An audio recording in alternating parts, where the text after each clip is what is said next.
En manchette cette semaine, Fortress ferme temporairement ses portes à Tursault. C'est la semaine de sensibilisation aux maladies mentales. Gatineau va se doter d'une meilleure cartographie des cours d'eau. Vivons Vie active lance sa trousse d'activités physiques et le parc à chiens de Buckingham est inauguré. Bonne émission!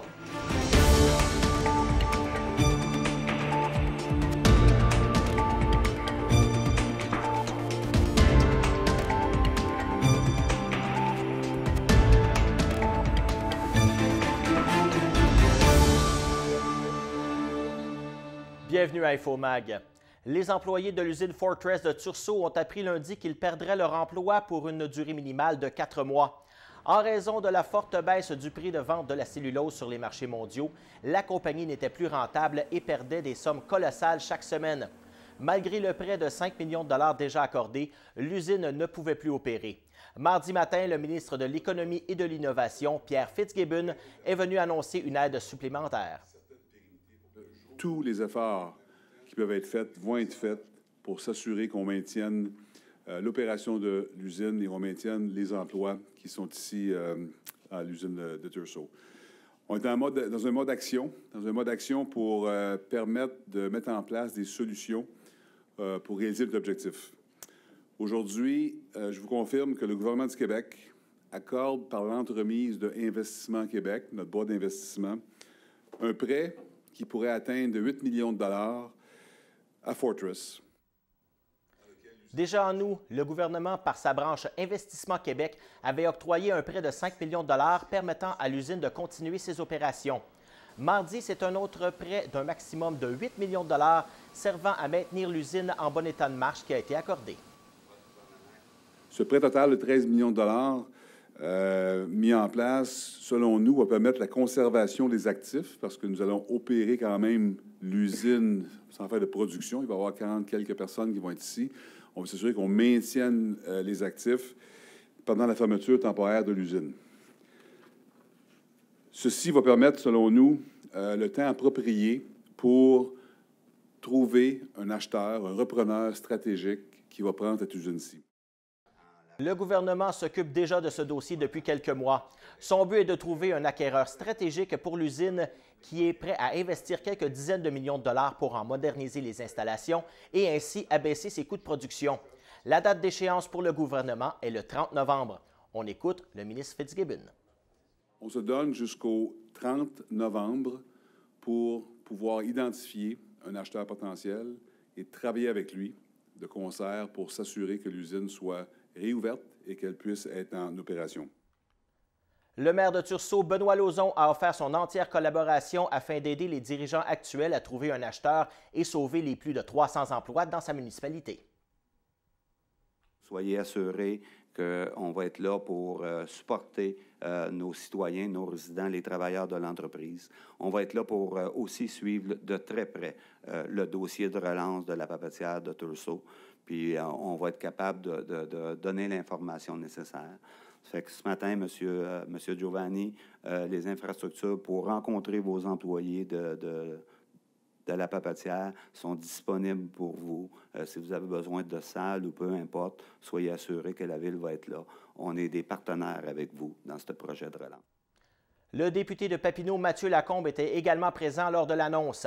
Il s'est dit confiant envers son collègue, le ministre Fitzgibbon, à savoir qu'il pouvait mener le dossier à bien. Moi, ça m'enlève un gros poids sur les épaules parce que je sens que les gens de chez nous, parce que je suis d'abord et avant tout député de Papineau, mais je sens que les gens de chez nous sont en de bonnes mains et puis qu'il y a quelqu'un qui a les deux mains sur le volant là, pour conduire le dossier à bon port. Puis je dirais que dans ce dossier-là, on ne contrôle pas tout. Il y a des choses qu'on ne contrôle pas comme gouvernement, mais on contrôle ce qu'on peut contrôler. La meilleure preuve, c'est ce qu'on annonce ce matin. C'est la semaine de sensibilisation aux maladies mentales. Pour l'occasion, nous avons rencontré Hélène Tessier, directrice générale de l'organisme L'Apogée, situé sur le boulevard Saint-Raymond dans le secteur Hall. La campagne de cette année vise encore une fois les 18 à 30 ans. Madame Tessier a pu constater lors d'une récente étude pourquoi cette génération ne consultait pas les services offerts. Nous, on a participé à un projet de recherche avec des jeunes cet été, justement, des jeunes qui ont un parent qui a un problème de santé mentale. Et ce qui est ressorti, c'est que dans le fond, il y avait des programmes qui ne savaient pas qu'il existait et faute de temps aussi. Donc, il faut aller vers les endroits naturels de ces jeunes-là, donc les écoles. Donc, c'est pour ça qu'on va vers les universités, les cégeps, pour dire qu'on existe et qu'on pourrait offrir les services directement là. L'Apogée est un service unique en Outaouais. L'organisme oriente vers les parents et amis de gens qui souffrent de problèmes de santé mentale. Répit, groupes d'entraide et de soutien individuel sont offerts. L'Apogée, c'est exactement ça. C'est vraiment pour les membres de l'entourage de la personne qui vit avec un problème de santé mentale. Donc, nous, on ne travaille pas directement avec la personne qui a un problème de santé mentale, c'est les membres de l'entourage. Donc, c'est pour ça, nous, on est la seule association en Outaouais qui aide les proches, les aidants, comme que vous dites. Nous, on préfère les appeler les accompagnateurs, mais c'est dans le même sens. Donc, c'est pour ça qu'on offre du répit, des groupes d'entraide, de soutien, des programmes de formation, puis des suivis individuels également. Nous avons demandé à Mme Tessier dans quel état d'esprit arrivaient les gens à son organisme. Les problèmes de santé mentale étant souvent complexes, certaines personnes tentent de les régler par eux-mêmes avec leurs propres idées. C'est parfois lorsqu'ils sont à court de ressources qu'ils approchent son organisme. Malheureusement, souvent, les gens, quand ils vont venir cogner à notre porte, c'est qu'ils ont essayé plein de stratégies par eux-mêmes qui ont plus ou moins bien fonctionné. Donc, quand ils arrivent ici, ils sont souvent en détresse, épuisés, se sentent coupables, de l'incompréhension aussi. C'est un peu l'état de choc. Donc, c'est pour ça que nous, là, on prend le temps de les écouter, d'écouter leur détresse à eux, de diriger le service vers eux pour qu'ensuite, ils puissent repartir avec des outils puis pouvoir là, quand même contribuer au mieux-être de la personne qui a un problème de santé mentale. Dans son objectif d'être plus proactive face aux crues des eaux, la Ville de Gatineau a octroyé un contrat de plus d'1 million de dollars afin de se doter de nouveaux appareils de mesure plus précis. Des données seront acheminées en temps réel et pourront être consultées par les autorités afin de mieux orienter leurs actions. C'est ce que Cédric Tessier, président du conseil exécutif, a annoncé en mêlée de presse le 9 octobre dernier. Bien qu'on ne puisse contrôler les crues, avoir des données plus précises va aider grandement à diriger les équipes d'intervention. On écoute Cédric Tessier à ce sujet. L'objectif, malheureusement, avec la cartographie, c'est pas nécessairement de réduire les dégâts, c'est-à-dire que quand il y a une crue, il y a une crue, mais c'est vraiment d'avoir une meilleure précision des données, puis avoir aussi une prévision de où est-ce que l'eau va monter plus rapidement qu'ailleurs. Les crues étant différentes d'année en année, il est donc important pour la Ville de savoir qui sera touché, quand et à quelle vitesse l'eau monte. Ces nouveaux appareils vont permettre une transmission plus rapide aux citoyens de l'état de la situation. On l'a vu, on a eu 2 crues importantes en 2017, en 2019, et ces 2 crues-là n'étaient pas identiques. C'est-à-dire qu'en 2019, par exemple, le secteur Elmer a été plus touché qu'en 2017, et l'inverse pour le secteur Gatineau, Masson-Angers. Donc, avec des données en amont, ça va être plus facile de prévoir où est-ce que l'eau va monter plus rapidement pour qu'il y ait des interventions qui soient faites, pour aussi que les gens soient mieux préparés. Les citoyens pourront également consulter ces informations. Une carte 2D sera disponible afin que chacun puisse suivre l'évolution de la situation lors de crues massives. Ces données seront disponibles en 2020. Cédric Tessier nous parle des modalités d'accessibilité à ces informations. L'objectif, c'est d'offrir la cartographie 2D au public en général. Maintenant, sur la précision exacte de chaque donnée, là, ça va être à déterminer en temps et lieu. Mais la cartographie comme telle, revampée 2020, l'objectif, c'est qu'elle soit offerte à toute la population. Vivons Vie Active lançait cette semaine sa trousse d'activités physiques dédiée aux aînés. Avec plus de 3000 participants chaque semaine à travers l'Outaouais, les retraités sont actifs. Plusieurs activités leur sont offertes afin de maintenir un niveau d'activité physique et sociale. Olivia Bouffard, kinésiologue et conseillère Vie Active, nous parle de son rôle avec les différents partenaires. Une conseillère Vie Active, ça l'accompagne, ça soutient. C'est vraiment présent pour tous les animateurs bénévoles qui animent des formations, pas des formations, mais des séances Vie Active. Donc, c'est vraiment là, la personne ressource pour ces gens-là.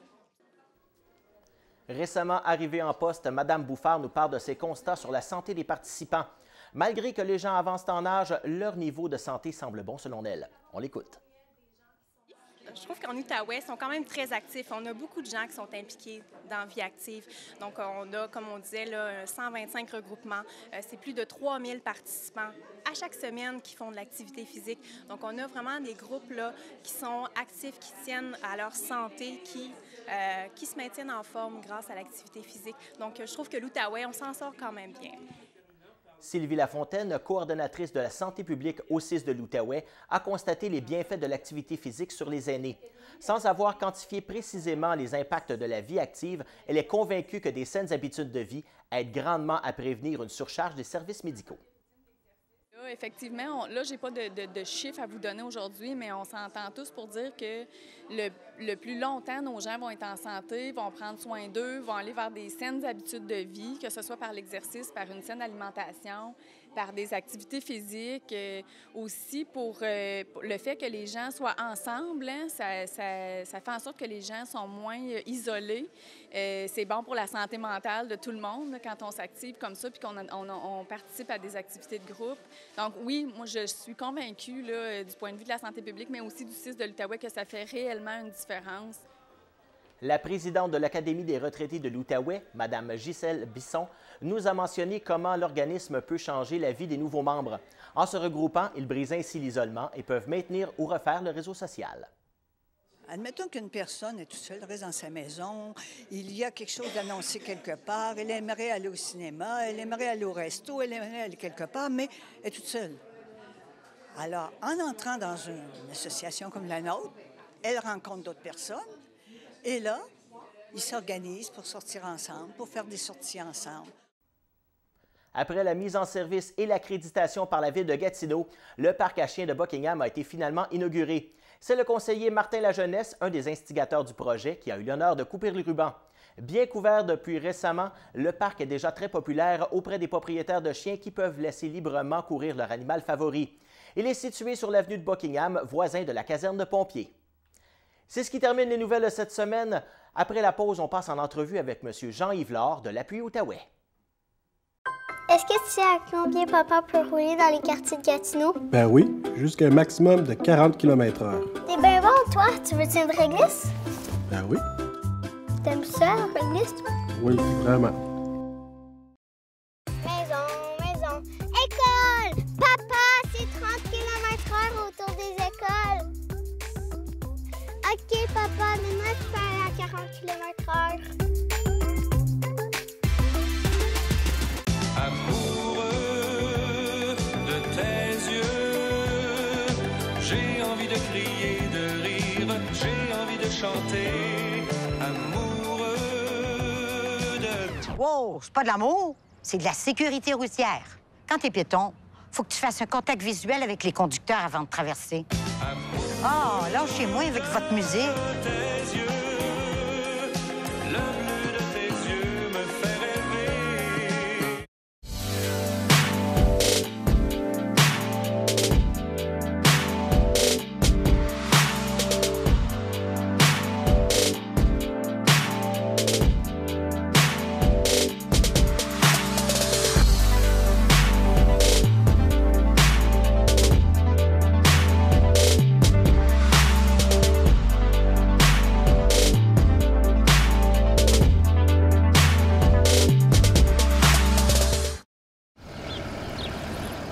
Bonne journée, mon grand. Je m'appelle Jacob, j'ai 6 ans et j'ai une amputation à la jambe gauche. Salut! Aujourd'hui, c'est une journée spéciale parce que je vais faire une présentation devant mes nouveaux camarades de classe. Ça, c'est ma jambe de natation.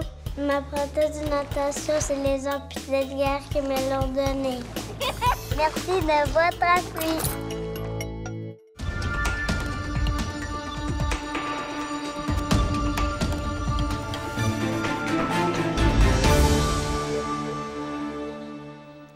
Aujourd'hui à InfoMag, on parle d'un sujet quand même assez large. On parle d'aidants naturels avec M. Jean-Yves Laure, qui est directeur général de l'Appui Outaouais. Bonjour, M. Laure. Bonjour. Au départ, la mission première de l'Appui Outaouais, qu'est-ce que c'est? La mission première peut se résumer au mieux-être des proches aidants d'aînés. Alors, notre travail est axé sur tout ce qui peut aider à un aîné, à un proche aidant de garder son aîné aussi autonome que possible, aussi longtemps que possible. Parce que c'est un défi de tous les jours. On le sait, autant pour l'aider que pour l'aidant. Ça devient quand même assez difficile avec les années et on voit souvent les personnes qui dépérissent tranquillement. Quel effet ça a sur les aidants naturels de voir leurs parents souvent dépérir? Mais, au début, il y a toujours, je pense, on se rend compte que la situation évolue puis que notre aîné perd son autonomie. Je pense qu'il y a toujours une petite période de déni, là, parce que le parent a toujours été un peu l'encre, fort. Tu sais.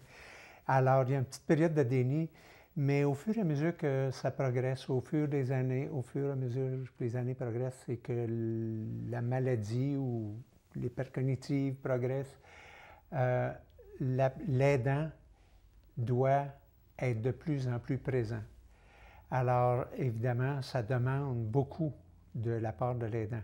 Et dépendant des circonstances, chaque cas est différent, mais dépendant des circonstances, ça peut aller jusqu'à 20-25 heures par semaine qu'une personne qui a encore un poste au travail, puis a peut-être même des enfants, se retrouve à prendre soin de sa mère ou son père ou même d'un cousin qui est âgé et qui est en perte d'autonomie.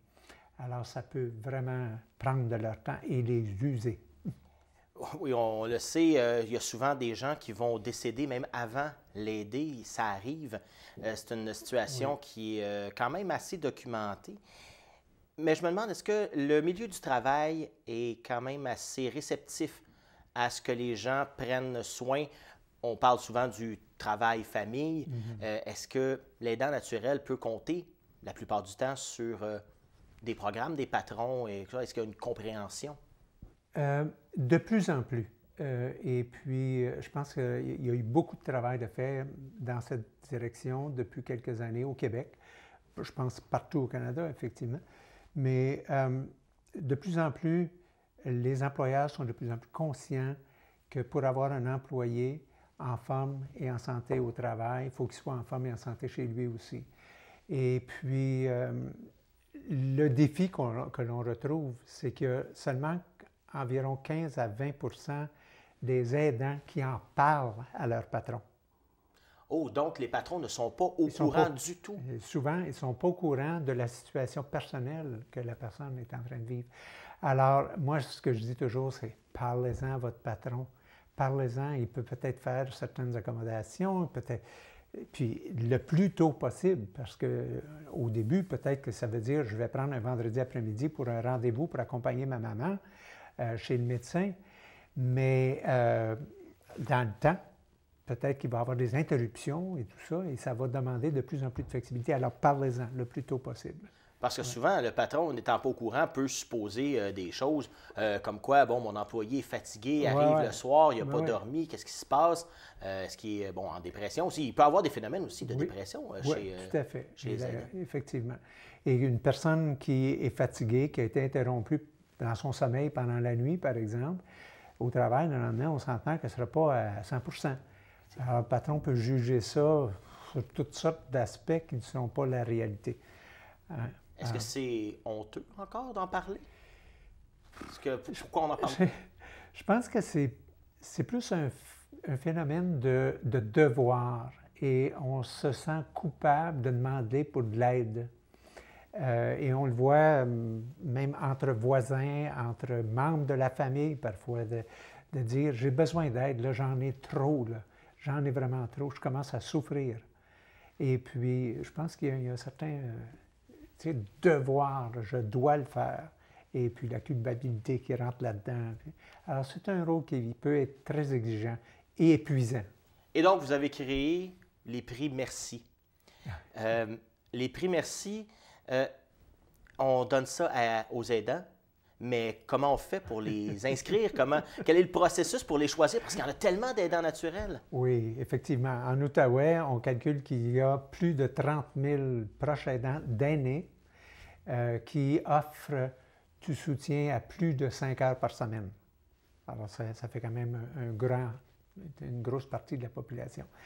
Alors, les prix Merci, c'est une idée qui nous est venue pour vraiment encourager les proches aidants de se raconter. On a créé une campagne que l'on appelle « Se raconter, ça aide en merci ». Alors, ce qu'on veut, c'est qu'à travers des partenaires que l'on finance pour offrir des services aux proches aidants dans la communauté ou dans chaque partie de l'Outaouais, on veut encourager les gens à nous raconter leur histoire, parce que toutes les histoires sont différentes. Et quand quelqu'un raconte son histoire, c'est comme une première porte qui s'ouvre sur dire « Ouais, j'ai besoin d'aide, oui, c'est vrai. Peut-être que je vais être plus à l'écoute. » Puis effectivement, on m'a recommandé que peut-être un groupe de soutien, ça serait bon. Partager ce que je vis, partager des idées des autres aussi, comment ils font pour arriver dans leurs affaires. Alors, racontez-vous. Et puis nous, ce qu'on fait, c'est qu'on a fait un concours pour encourager les gens à se raconter. Et on va choisir parmi les participants 5 personnes dont le témoignage va être publié sur chacun des territoires et dans le journal Le Droit. Alors ça, c'est une des choses. Puis ceux que l'on va choisir pour publier, bien, on leur donne un petit cadeau d'une valeur de 100 $. Eh bien, merci. C'est tout le temps qu'on avait. Monsieur Jean-Yves Lard, directeur général de l'Appui Outaouais.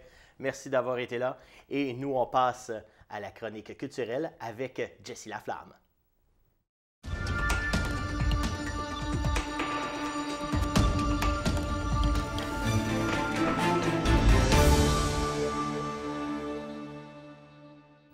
Eh bien, cette semaine à l'émission InfoMag, on termine avec Jessie Laflamme, la chronique culturelle. Bonjour, Jessie. Bonjour, Sylvain. Donc, beaucoup de sujets encore cette semaine. Oui. On a un beau panel de sujets. On commence avec le Centre d'action culturelle de la MRC de Papineau qui déménage. Oui, c'est enfin officiel. Le Centre d'action culturelle de la MRC Papineau est basé à Saint-André. Ils ont su l'année passée qu'ils devaient déménager. Ils ont eu 3 propositions, soit à Lac-Simon, Montebello et Saint-André-Avelin. Et après plusieurs analyses, c'est à Montebello qu'ils se tournent. Et donc, déménage à l'église de Notre-Dame de Bon-Secours qui est située à Montebello. Le déménagement devrait se faire en juin-juillet prochain. Présentement, il y a déjà des travaux qui se font à l'église au niveau de la structure et de la toiture. Après ça, on va y aller avec l'aménagement intérieur, donc les activités vont se faire là. Le Centre d'action culturelle organise plusieurs activités durant l'année, dont des expositions. Et pour faire une campagne de financement, il y a un souper moules et huîtres qui se déroule le 2 novembre prochain du côté du complexe Oussel à Saint-André-Avelin. Pour avoir les informations, c'est possible de visiter le www.culturepapineau.org. Et l'exposition au Centre d'action culturelle, Denis Bordelot qui expose. Oui, parce que même s'ils déménagent, ils continuent quand même leur opération. Et donc, Denis Bordelot expose son œuvre qui s'appelle « Résilience ». Et en fait, c'est des œuvres gravées sur du carton recyclé, ce qui fait référence un peu au bidonville et à la nécessité des matériaux. Denis Bordelot, il travaille à Québec, il est détenteur d'un baccalauréat en arts visuels de l'Université Laval. Il cumule plusieurs années de pratique artistique, puis il a présenté son travail dans plusieurs endroits au Québec et jusqu'au 22 novembre, c'est possible de le voir du côté de Saint-André-Avelin. Et on passe maintenant en cinéma avec Cinéma Boule. Il y a 2 films à l'affiche. Il y a 2 films à l'affiche et ça aussi, c'est encore en lien avec le Centre d'action culturelle parce qu'actuellement, Cinéma Boule diffuse ses films au Centre d'action culturelle. On ne sait pas encore ce qui va arriver l'année prochaine. Mais en attendant, il y a quand même 2 films, dont le premier qui est le 24 octobre prochain et c'est l'incroyable histoire du facteur Cheval. Et en fait, c'est l'histoire de Ferdinand Cheval qui est un infatigable facteur solidaire qui rencontre une veuve rayonnante. Ils auront un enfant et il va passer sa vie à vouloir y construire un palais, même qu'il va devenir un peu la risée des villageois. Donc, à voir le 24 octobre prochain, c'est un film français. Il y a également le film le 7 novembre, Il pleuvait des oiseaux. C'est un film québécois mettant en vedette Rémi Girard, Gilbert Scott, André Lachapelle et Ève Landry, entre autres. Et c'est 3 hommes qui vivent dans la forêt. Et l'un d'entre eux meurt, le doyen. Il y aura l'arrivée d'une femme lumineuse qui a été internée injustement toute sa vie, ainsi qu'une photographe. Et là, ça va donner un ode à l'amour et au temps. Donc, à voir le 7 novembre là, du côté de Cinéma Boule. Un beau panel d'acteurs, ça, ce film-là. Oui, quand même, vraiment, c'est très intéressant. Très gros nom. Une chasse au trésor qui s'organise. Il y a un rallye d'observation aussi. Oui, c'est un rallye d'observation. En fait, on se promène en petite nation, on découvre les routes, les villages. Et ça tombe bien parce que c'est l'automne, il fait beau. Bon, on espère qu'il va faire beau. Et très beau panel de couleurs aussi. Oui, bien justement, donc ça vaut la peine. Ça se déroule le 19 octobre prochain. On ne sait pas encore exactement où se fera le départ, c'est une surprise. On sait par contre que l'arrivée maximum à 15h30 à la salle municipale de Notre-Dame-de-la-Paix. Et c'est 50 $ par voiture, ce qui donne accès au souper, plus une voiture inclut 2 personnes, et une soirée dansante un peu rétro. Et c'est en lien avec le Festival de la Patate, parce que c'est le même organisateur, donc c'est une campagne de financement pour ça. Et oui, c'est vraiment une activité intéressante là, qui vaut la peine d'être découverte. On s'en va maintenant à Plaisance. On va aller découvrir les chutes. Oui, bon, on parlait de couleurs, on parlait de beauté des paysages. Les chutes de Plaisance, ça se termine le 28 octobre. Bien, ils vont rester là. Mais l'ouverture... J'imagine. Mais l'ouverture du centre se termine, dans le fond, là, le 28 octobre prochain. Donc, c'est possible d'aller là. C'est des chutes de 63 mètres de dénivellation. Donc, quand même, on parle de 200 pieds environ. Il y a un pavillon historique. Il y a également des aires de repos, des aires d'observation et des tables à pique-nique. Donc, pourquoi pas en profiter pour aller pique-niquer sur place. C'est un décor vraiment enchanteur. Pour avoir toutes les informations, c'est possible de visiter le www.chuteplaisance.ca. On s'en va au concert duhamellois, à Duhamel, bien sûr. Évidemment, ça se déroule le 20 octobre prochain à 14h et c'est à l'église de Duhamel, donc le son est très incroyable. C'est le duo Milo-Tétro. En fait, il s'agit de Stéphane Tétro au violoncelle, un Stradivarius de 1707. Quand même, quelque chose aussi de... Quelque chose. C'est vraiment des instruments d'exception. Et Valérie Milot, qui est sa complice dans la vie et sur la scène, elle joue avec la harpe et on parle d'une harpe à 13 cordes, dans le fond, à 13 harpes. C'est des instruments d'exception. Ensemble, ils font un beau mélange. Ils ont un peu le même parcours artistique. Les deux sont des révélations Radio-Canada et découvertes de l'année au prix Opus. Puis ils ont également été nommés solistes en résidence de l'Orchestre métropolitain de Montréal. Donc, des artistes de renommée quand même très talentueux là, qui s'en viennent du côté de Duhamel. Et quand même, c'est pas des instruments qu'on entend souvent, vraiment... surtout un Stradivarius. C'est très unique. Je ne savais pas. On parle souvent des violons au côté de Stradivarius. Moi, je ne savais pas qu'il y avait des violoncelles également. Oui, des violoncelles également. Oui, et 1707, c'est pas récent. Là. Non, c'est pas récent. Ça doit être très fragile. Quand même. Et soirée burlesque au restaurant Belga. Oui, le restaurant Belga veut fêter l'Halloween de façon différente et c'est organisé par Steampunk Buckingham.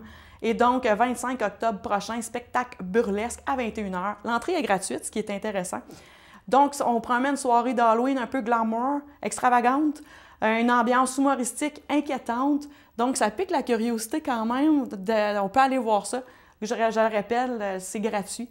Donc, une belle activité là, pour fêter l'Halloween le 25 octobre prochain. Eh bien, merci. C'est sur ça qu'on conclut la chronique. C'est sur ça qu'on conclut l'émission. Merci d'avoir été là. Merci à toute l'équipe d'être là semaine après semaine. Et nous, on se retrouve la semaine prochaine. N'oubliez pas, il y a des dates de vote par anticipation cette fin de semaine pour l'élection fédérale. À la semaine prochaine.